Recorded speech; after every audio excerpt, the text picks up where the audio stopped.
Hey there, Internet. Michael Besog here.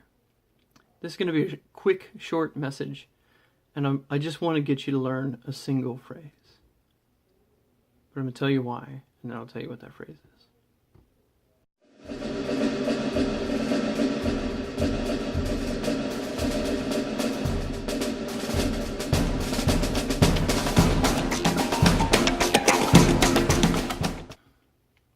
So, all the discussions that I've had so far, if you take all the videos that I've had so far and will probably ever have, they're all going to kind of center around a certain set of core themes. And that is how the government is supposed to run, how the economy is supposed to run, how our culture is supposed to move forward. And I'm not saying this like I'm some sage or something like that. I'm saying I think that the theme behind all my videos is getting us to a place where we can discuss these things in a rational way. One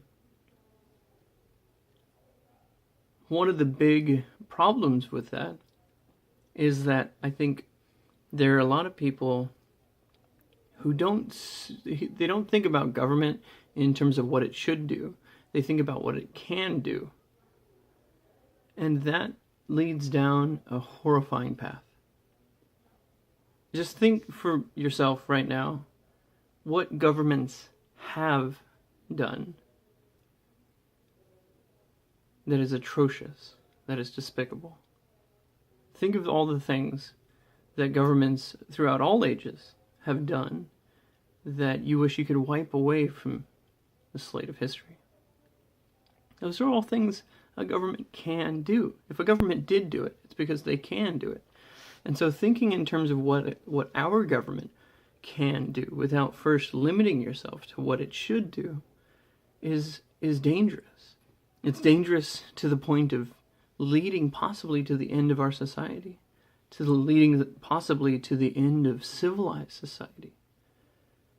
And it scares me that people don't realize that. So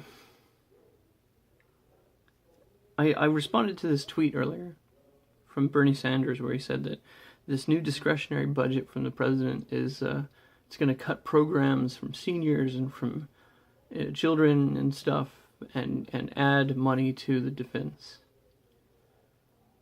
And I'm like, well, yeah.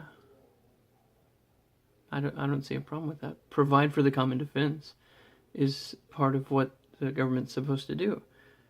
Where in the Constitution is senior programs?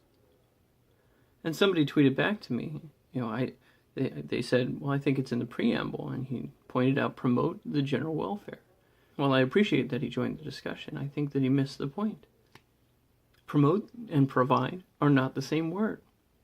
And to think that senior programs, and let's talk about what that really is, taking money from some people and giving it to other people based on special classes.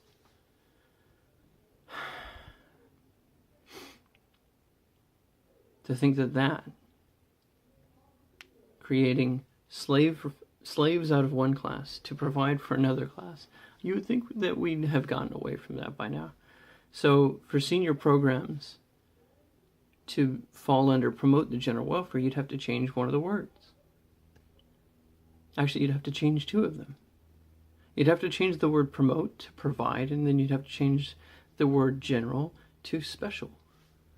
And that's what I mean when I say you have to think about what it should do. Because if all you think is what it can do, well, we can kill off 27 million Russians to create the communist empire that was USSR. We can kill off 50 million Chinese the way that Mao Zedong did. Those are things governments can do. A government can push out an entire race of people, like Armenians from Turkey. These are things a government can do. That doesn't mean they should. And so, how do you know? How do you know what they should? I've talked about this before. What is America's mission statement? So how do you know? What should the government do? And you have to break that problem up into three different parts.